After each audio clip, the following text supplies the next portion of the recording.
Teenage doll is not a pretty picture. It can't be pretty and still be true, packed with shocking realities of what is happening today. In your city, your town, your neighborhood, thousands of young girls are becoming teenage dolls. After all these years of playing footsie, you finally decided to play ball. Poor little Janet.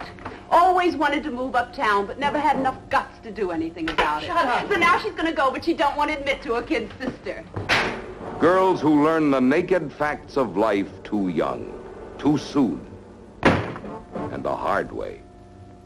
Hellcats in tight pants, running in packs, hunting down any girl who dares defy their jungle code.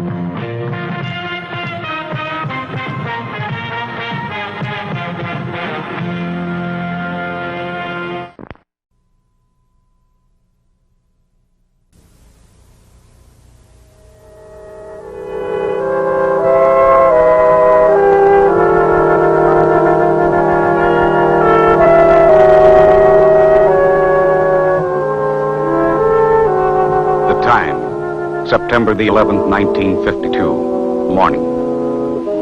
Cast of characters, 5 to close the files with. One Latin American to be known as Cholo Martinez, wanted by local and federal agents on both sides of the international border, from the Gulf of California to the Rio Grande. One neurotic mother, one very tired stepfather, and one 19-year-old girl whom we shall call Cassandra Lee.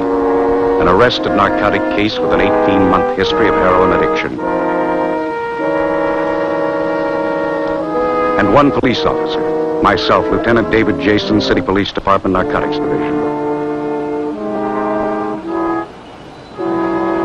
It wasn't until sometime later that morning that I was able to account for the girl's sudden change in behavior.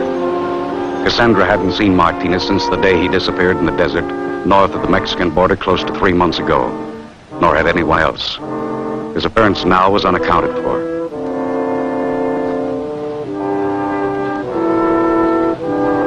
Why Martinez did show at this particular time and place, only he or perhaps the girl could say, or any other pair of young addicts who had experienced what these two had in recent months.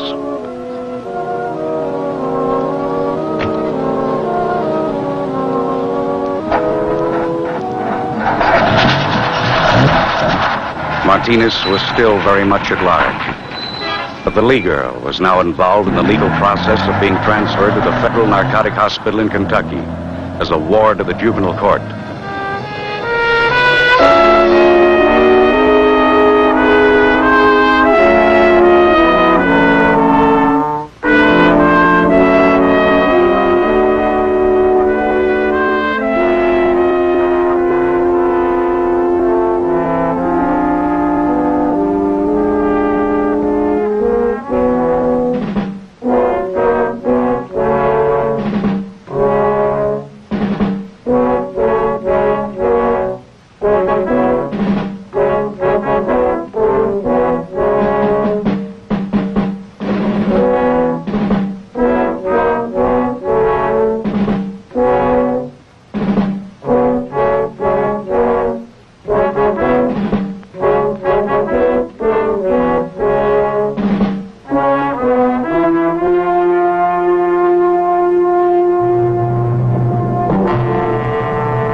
I'd bet on Cassandra's case from the very beginning. It didn't take too much imagination to figure out who it might be that was tailing us to the station.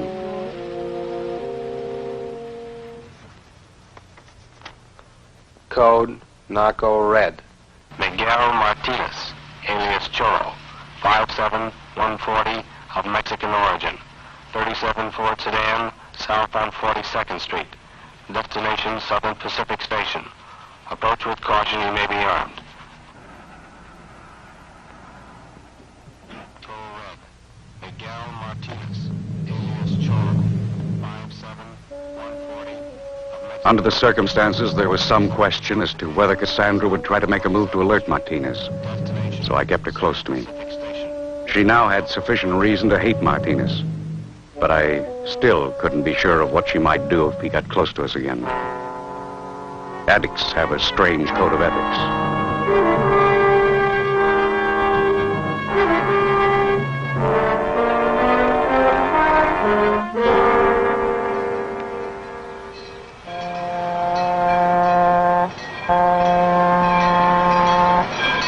Somewhere between the time of arrival and departure of the eastbound limited that day, the police department would officially close out the file on the Lee girl's case, writing off 3 years of Cassandra's turbulent past. Motorcycles were a part of Cassandra's turbulent past. I didn't get the connection at first, but then I began to recall the first implicating circumstances in the girl's case, a little over 3 years ago.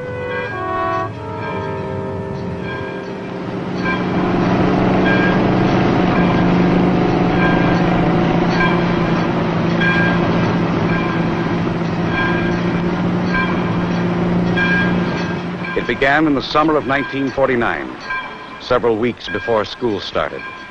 That summer, Cassandra worked as a stock girl in her mother's small downtown place of business. Across the alley, there was a motorcycle repair shop.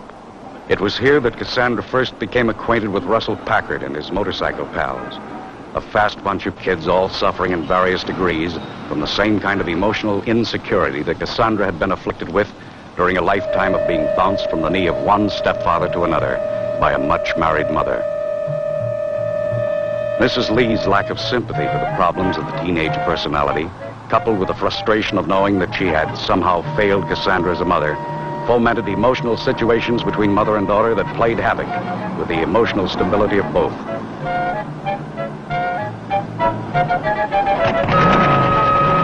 An offer of sanctuary, unreasonable tirades of reprimand in the presence of her peers, a spur-of-the-moment decision, the beginning of a dangerous gang association.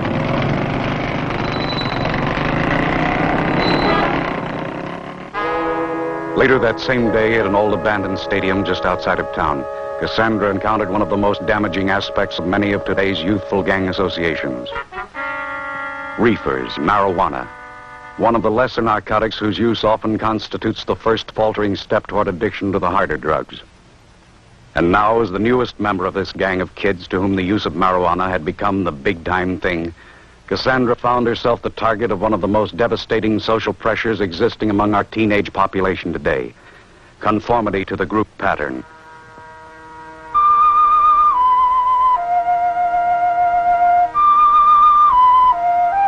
Passing up the reefer meant passing up the gang's bid to really belong. Her refusal to conform would place her in the precarious social position of being with the group, yet outside of its circle of confidence. During her next few weeks with the gang, Cassandra was more or less regarded with suspicion and subjected to subtle ridicule. But she managed to hang on by sticking close to Packard. She rode with the gang, but always somewhat apart from the group, having as yet failed to gain their confidence.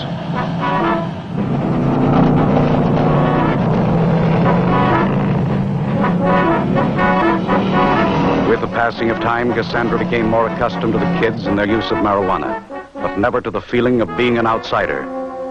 The adolescent personality demands and needs to belong. To belong meant conformity to the group's pattern of behavior.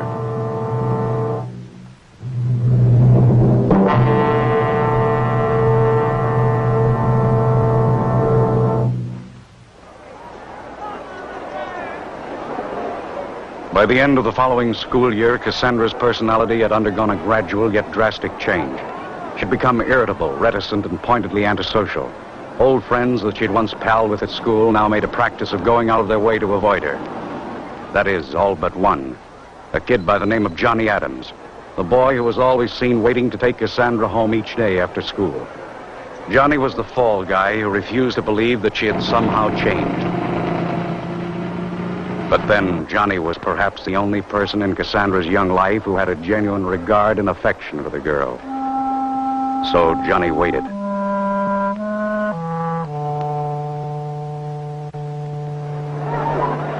When the last day of school rolled around in May of that year, Cassandra was still flying high.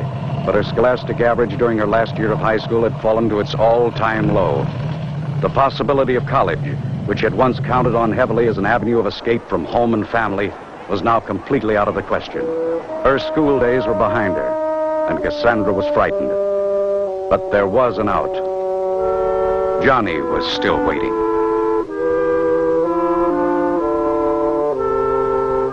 Long ago, Cassandra had learned that she could always run to Johnny when things closed in. But time was running out fast, and so was Johnny. Graduating from school with top honors, young Adams had a job with a future waiting for him. And with the blessing of both families, Cassandra's in particular, Johnny had never made a secret of the fact that he wanted Cassandra to someday be a part of that future. Cassandra's situation called the play. She was now determined that that certain someday should be soon, and June was just around the corner.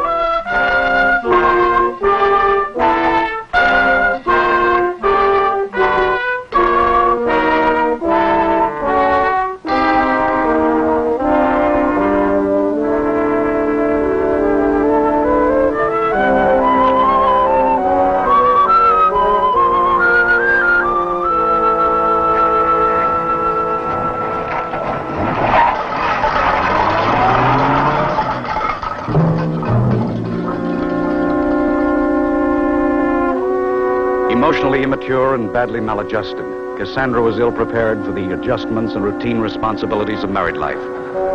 By midsummer, her young husband had become the innocent focal point of the girl's accumulated apathy and resentment. In spite of the sedatives prescribed by her physician, Cassandra had for some weeks now been riding the crest of a nervous breakdown. Aware only of the fact that recently his young bride had not been well, Johnny had little insight as to the emotional nature and background of her condition, and with the passing of time was finding it increasingly difficult to account for her frequent displays of mood and temper.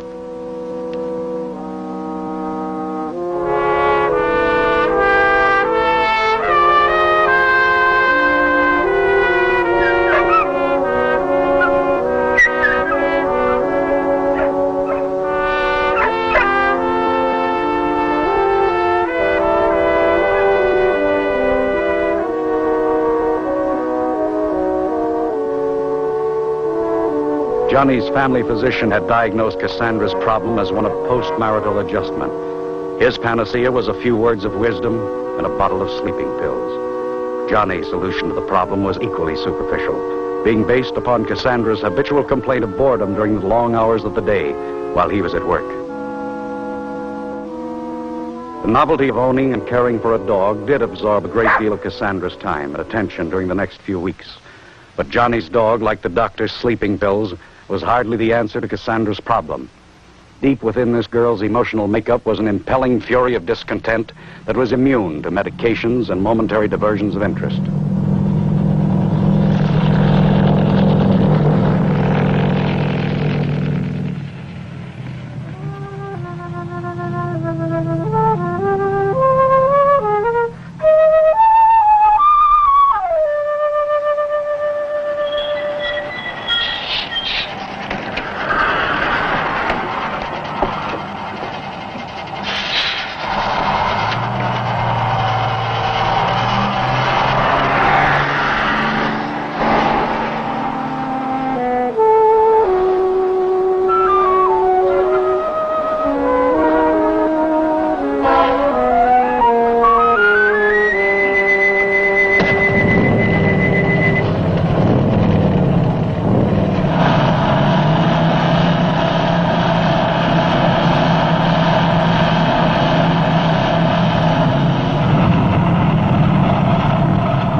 In a period of less than 2 months, Cassandra had kicked over the traces and pulled all stops. By persistently accusing Johnny of countless personal inadequacies, some real, some imaginary, Cassandra had cunningly unloaded the blame and responsibility for her own misbehavior, including the possession and use of marijuana, at the feet of her bewildered young husband. Paralyzed by a guilt complex, young Adams stood by and helplessly looked on, while his young wife started down the long road the junkies call the route.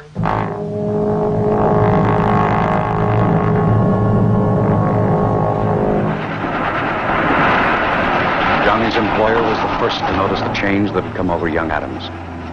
On the 14th of October, Johnny was given the day off and sent home to resolve the problem that was interfering with his concentration at work.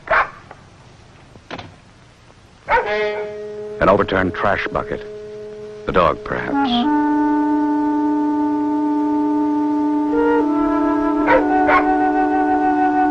In among the tin cans and food cartons, Johnny found half a dozen or more small bottles of a type commonly used by druggists when filling prescriptions. Seconal, sleeping pills. And this was the dreamer. The junkies call them goofballs, and Cassandra was about as goofed up on Seconal as the physical limitations of the human body can stand. Young Adams knew that Cassandra had been issued a prescription for sleeping pills on several occasions, but he became alarmed when he noticed that the issue dates on the labels of 6 of the bottles were all within a period of less than 1 week. It was apparent that Cassandra had now added forgery to a fast-growing list of indiscretions and misdemeanors. He was even now trying to top that list with suicide. There was another bottle of Seconal hidden behind the incinerator.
Booked on a 502, resulting from intoxication created by stimulants of an undetermined origin, Cassandra was held for a short period of observation in the police ward of City Hospital. When medical investigation proved inconclusive, she was then released into the custody of her husband and parents.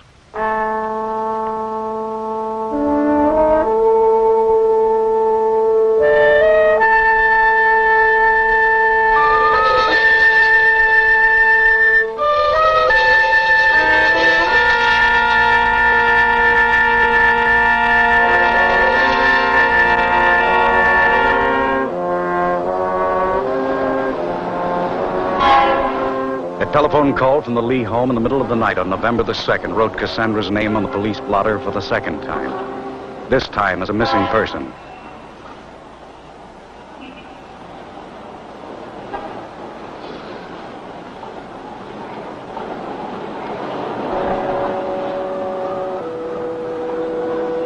In the meantime, the name of Russell Packard had come to our attention as a suspect in a small-time dope ring. The organization was thought to be operating out of the east end of town. via motorcycle messenger service a la Packard. When we learned of Cassandra's connection with Packard, we tracked the girl down and put a close tail on her. From then on, Cassandra was officially my problem.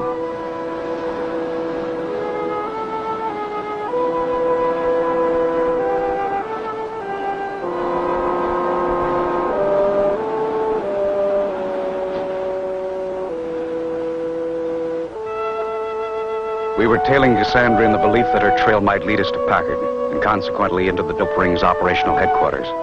By late afternoon, it began to look as though our hunch might pay off. She was blazing a trail right into the east end of town.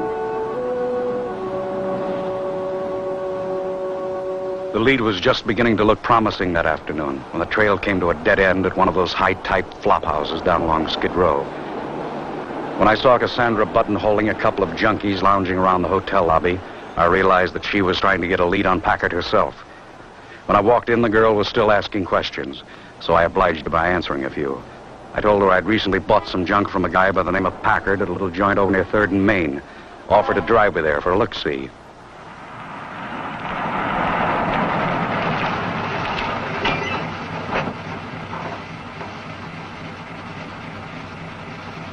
Packard, of course, wasn't there.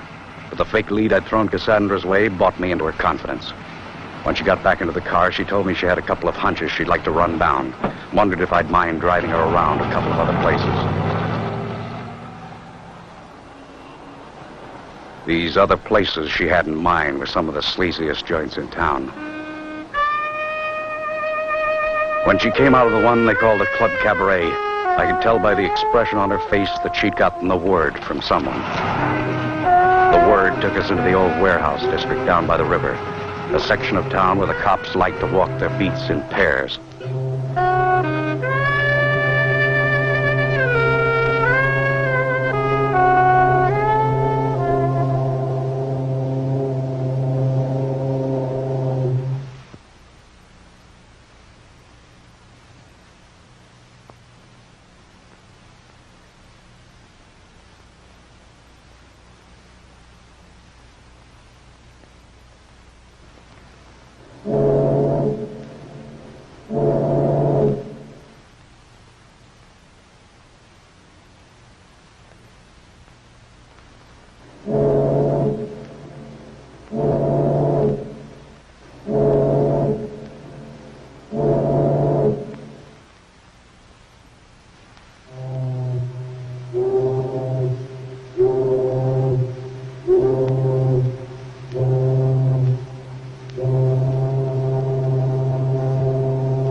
By the end of the week, Cassandra had turned up as a car hop in a drive-in on the west side of town. Her job there had been rigged by Packard through the big man Packard was delivering for. The drive-in had been staked out by the police department for the past month on suspicion that marijuana was being sold under the food trays. Packard's boss turned out to be a small-time racketeer and bunco artist by the name of Al Stutzman, and now Cassandra was on his payroll, too. Stutzman spent 2 or 3 days observing the way Cassandra handled the drive-in trade. Then came the pitch. Cassandra's job in the drive-in was only a proving ground for bigger things. A few days later, Stutzman set the girl up in a swank apartment in the neighborhood of Park Union High School. When Cassandra moved in, we planted spotters in the apartment house across the way and kept the place under surveillance day and night.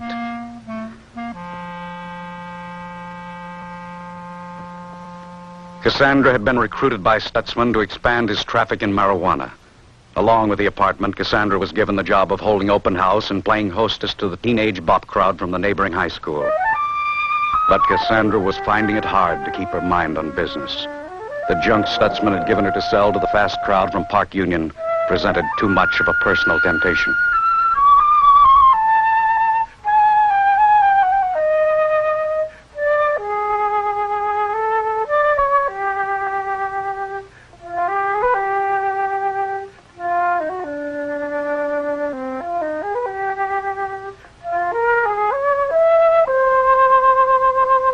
Cassandra's weakness for the merchandise she was given to retail periodically put the skids under Stutzman's caper at the apartment house. But in between the girls' recurrent breakdowns, business was carried on as usual.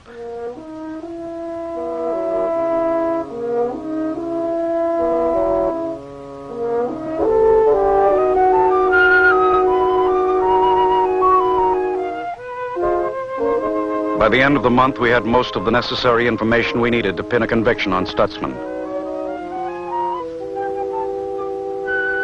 At 4:54 on November the 31st, the apartment house stakeout rang in the code 2 we'd been standing by for. At 5:09, we closed in for the kill.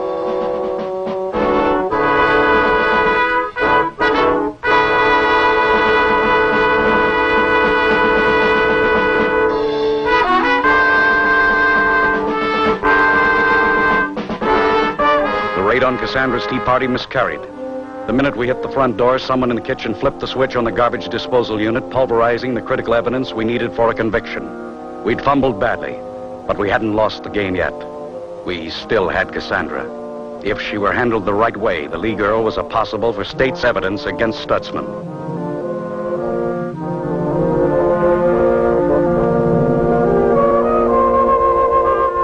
Down at headquarters that evening, I could see that Cassandra wasn't going to buy the reform program that I was outlining for consideration. She knew the evidence we had implicating her was, for the most part, circumstantial.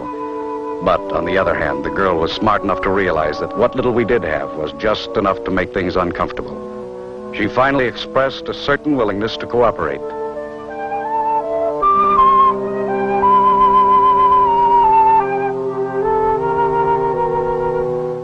I assured Cassandra that she would be given every consideration if she would consent to full cooperation with the department. This, of course, meant not only giving testimony against Stutzman, but also any information she might possess now or in the future concerning other narcotics violations within our jurisdiction.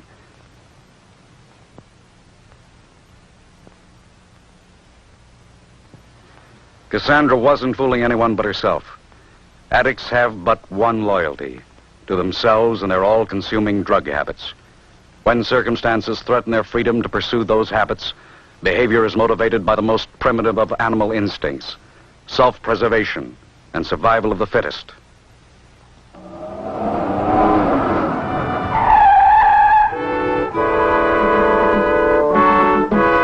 The rest of Cassandra's cooperation with the department amounted to an occasional tip-off leading to the arrest of several teenage gangs around town that were still playing the dangerous game.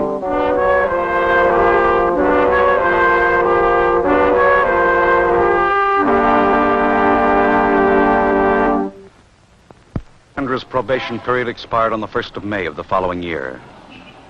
Regarded now as a criminal by unsympathetic parents, it was no great surprise when Cassandra disappeared from home again on the day following her release.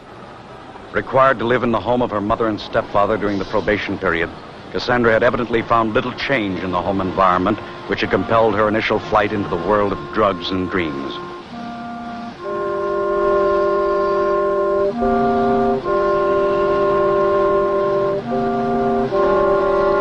It was sometime during that first week in May that Cassandra's path crossed that of a young woman paying the highest possible tariff in terms of the narcotic route of escape, the heroin addict, suffering from the preliminary symptoms of narcotic withdrawal.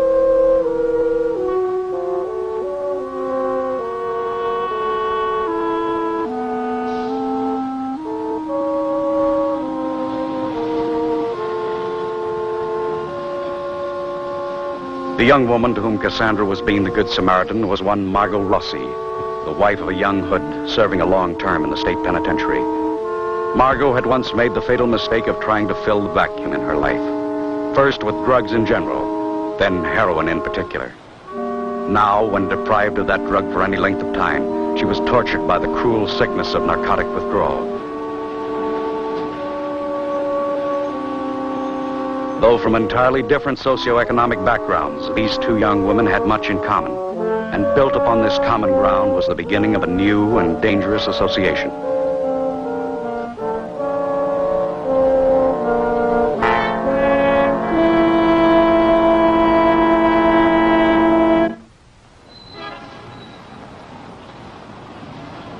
In the weeks that followed, Cassandra and Margot Rossi became not only the closest of friends, but also partners in business.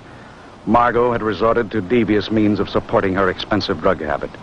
One of these had been the retailing of marijuana on street corners for a pandering dope merchant by the name of Sven Bergman, the pusher on whom Margot had become dependent for her supply of heroin. With Cassandra's encouragement, however, Margot had broken with Bergman, and the two girls were now in business for themselves.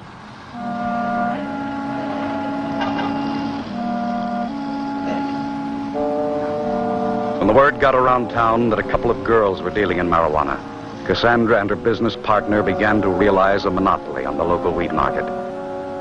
Junkies from all over town were attracted by the novelty of making their buys from women. The girls had the edge on competition, and business prospered. But they had made the mistake of opening up shop on someone else's coveted corner of the cement jungle, namely Sven Bergman's. They had been operating not only in competition with, but in outright defiance of a madman.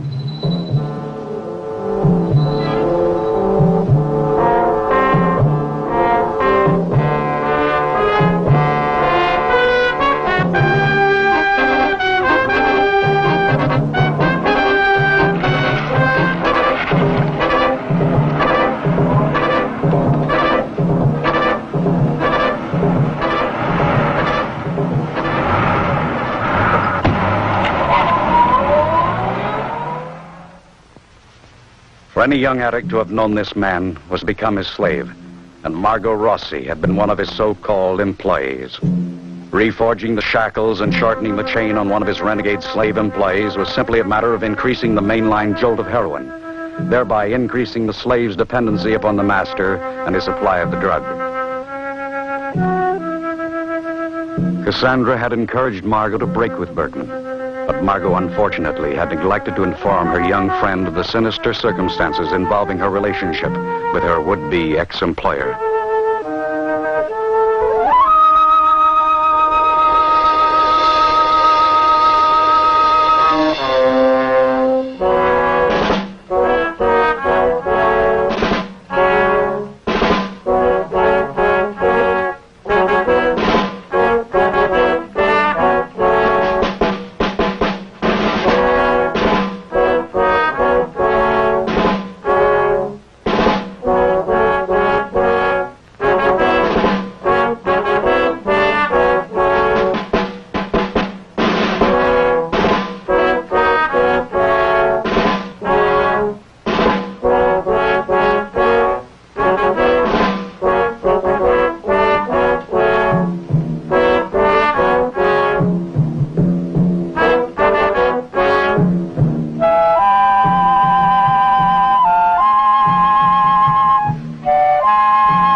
Months later, Cassandra was found in a back alleyway just off Main Street, ironically in much the same condition as that in which she had once found Margot Rossi.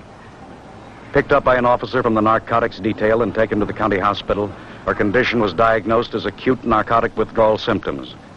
Due to a lack of adequate facilities for handling addiction cases, Cassandra was here committed to the ward assigned to the mentally ill. Oh!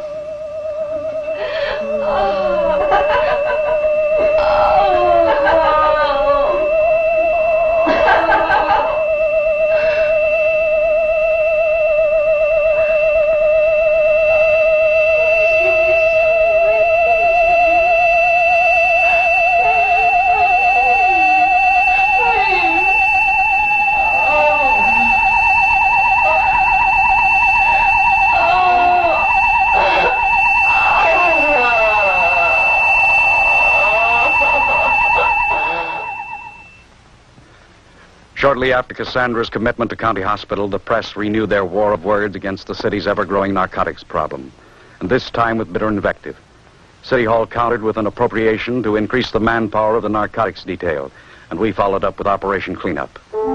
Starting with the bad boys of the medical profession, we picked off the quacks around town that were suspected of indiscriminate narcotics administration. By October the 4th, we had the dragnet anchored down over the entire city. The big drive was underway.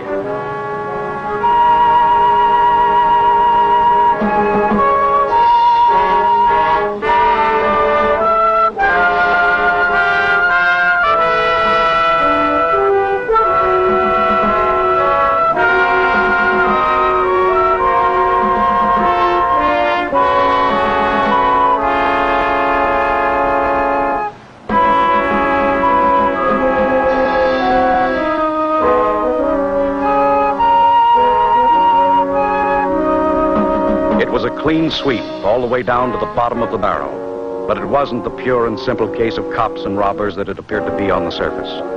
To be sure, the supply of dope to be had around town diminished almost overnight. Even the pushers we didn't pick up got nervous and closed up shop at the duration. But the demand for the stuff maintained a pathetic status quo. Scores of young addicts like this became desperate for the drug they could no longer buy, beg, borrow, or even steal. The heat was on, and there was a panic in the wind. By the end of the week, the city was literally crawling with the desperation and sickness of narcotic withdrawal.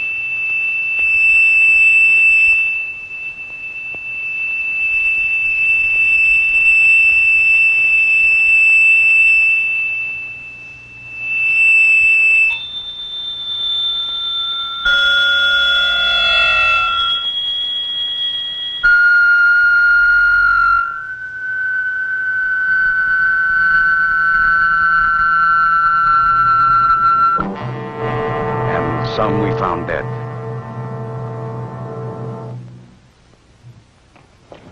On November the 2nd, we ran down one of the hottest tips we'd gotten since the beginning of the big push in October. Our first lead on the whereabouts of Sven Bergman, but it didn't amount to much.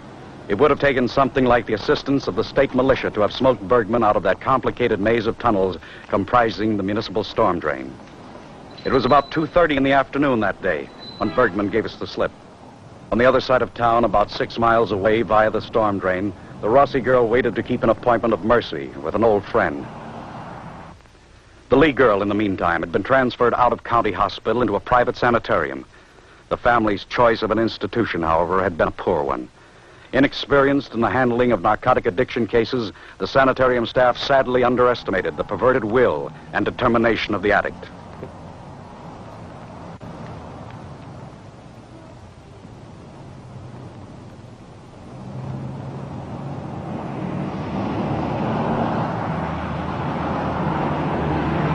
Since Cassandra's release from County Hospital in October, Margot had been putting the bite on Bergman for some $40-odd worth of heroin a day that was being smuggled into Cassandra at the sanitarium.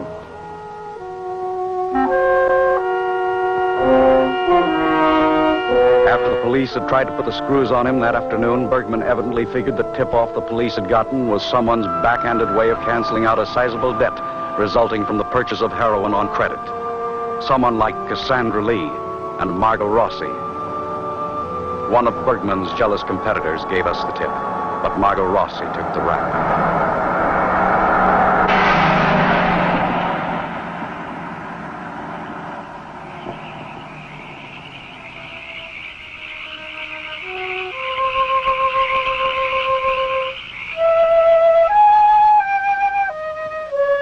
When Margot was found murdered, Cassandra's parents lost little time removing their daughter from the local scene. For a period of 8 months following the incident, Cassandra remained outside our jurisdiction, reportedly farmed out with relatives in the neighboring community. In June of the following year, Cassandra appeared on the local scene again. The stage was a downtown parking lot, and the narcotics detail had the best seats in the house. In fact, it was almost a command performance.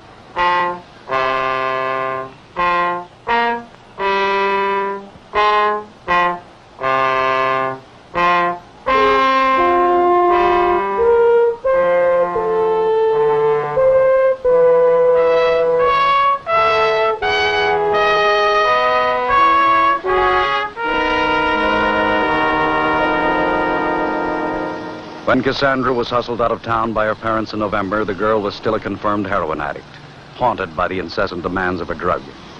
Her search for heroin on the back streets of a new locale led her into the dangerous company of one Cholo Martinez, and consequently into the middle of what we believe to be an international car theft and smuggling operation. For the past 3 months, we'd been quietly observing the operation while systematically eliminating its stateside membership one at a time. Martinez, the ringleader, and his amigo Jimmy Sanchez were the only two left in circulation north of the Mexican border. Cassandra, who in recent months had become Cholo's woman, was now doubling in brass for some of the absentee members who had in recent months disappeared into the protective custody of the county sheriff's office.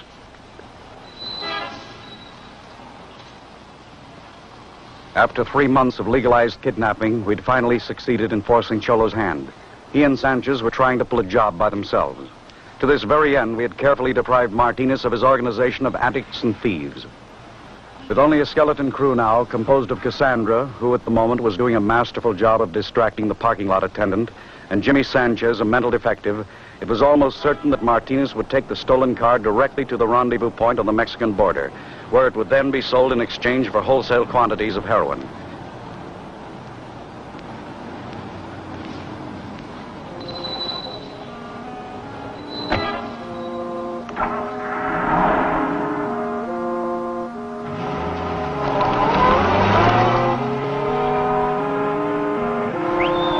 We were standing by, waiting to accompany Martinez and the stolen car to the border. The big game was in Mexico.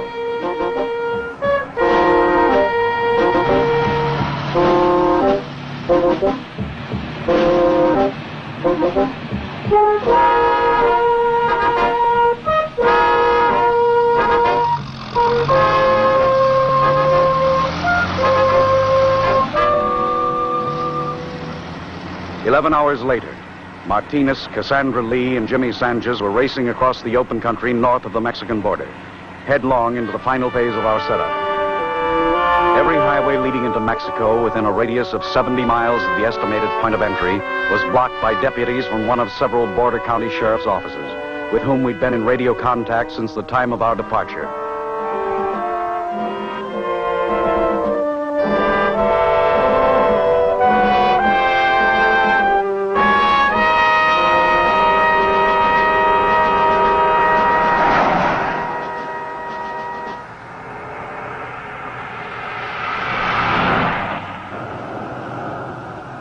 Estimating the mileage from his last stop for gasoline, we knew that Martinez would have to make one more stop to refuel before crossing into Mexico.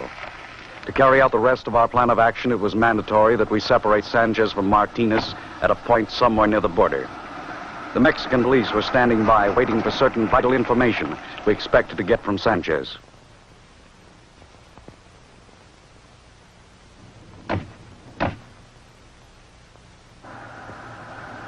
Cassandra hadn't seen my happy face for more than 8 months.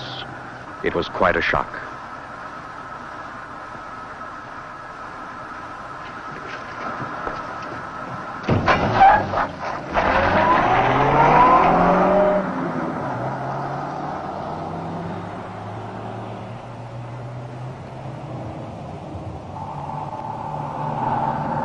Sanchez was certain that Martinez had sold him down the river.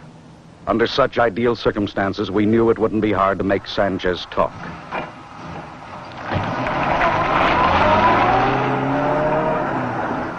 When Martinez and Cassandra turned off the main highway onto one of the old dirt wagon roads leading into Mexico, we checked their point of departure on the map and made a beeline to the key roadblock, only minutes away.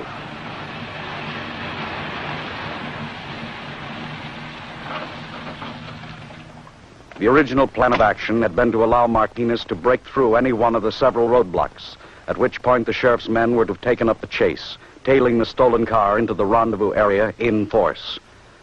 But Martinez had decided to make it into Mexico the hard way, across some 70 miles of open desert.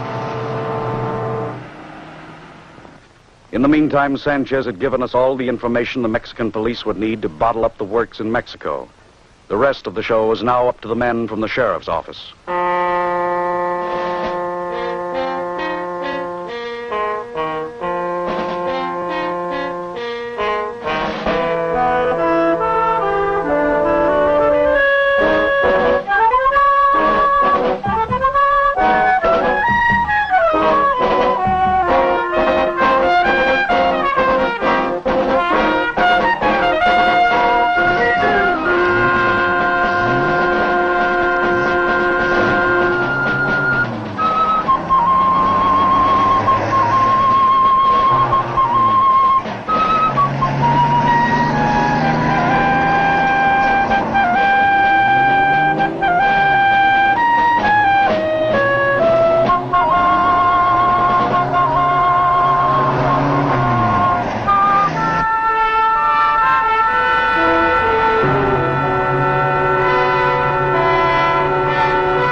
While the men from the sheriff's office closed in on the old wagon road from the east and west, deploying themselves in small patrols at key positions along the road from the border north, we backtracked a few miles to the point where Martinez had left the main highway and worked our way south along the same route, closing in from behind.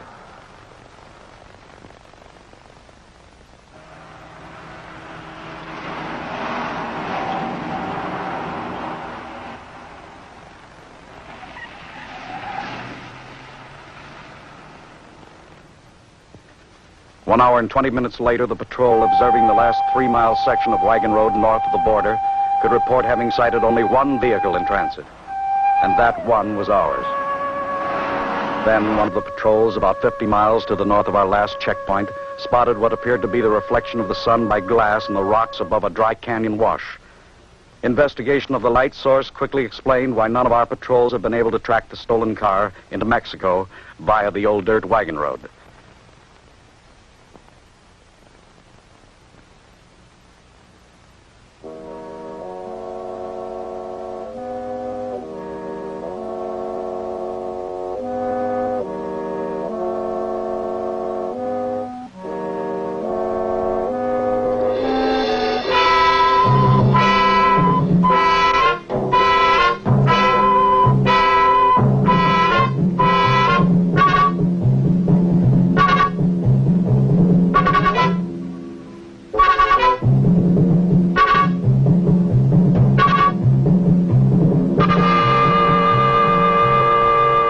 In the panic of escape, Martinez had momentarily forgotten that both he and the Lee girl were slaves to a needle. In the glove compartment of the stolen car, I found a brown paper bag containing the evidence of this potentially fatal oversight. A bent spoon, hypodermic needle, and more than a dozen bindles of heroin. Exhibit A, the oracle of impending tragedy. The temperature in the desert out there was pushing upwards of 107 degrees in the shade. The nearest watering spot, 30 miles away. Deprived of their drug under these debilitating circumstances, it would only be a matter of hours until Martinez and the Lee girl would both gradually succumb to the ascending violence of narcotic withdrawal.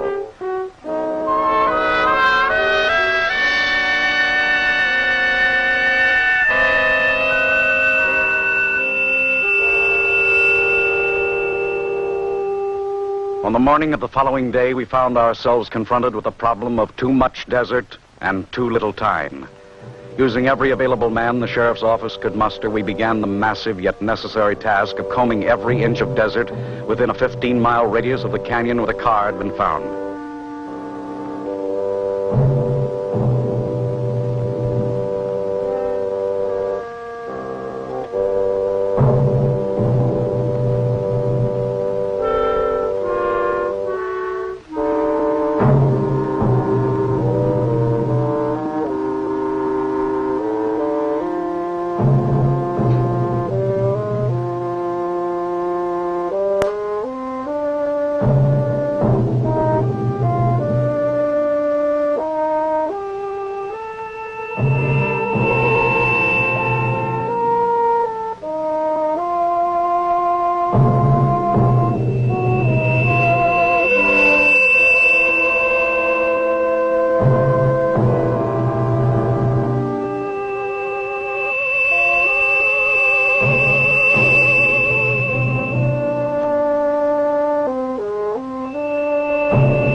ward of the juvenile court, Cassandra was now en route to the Federal Narcotic Hospital, there to undergo an extensive period of physical and psychological treatment for drug addiction.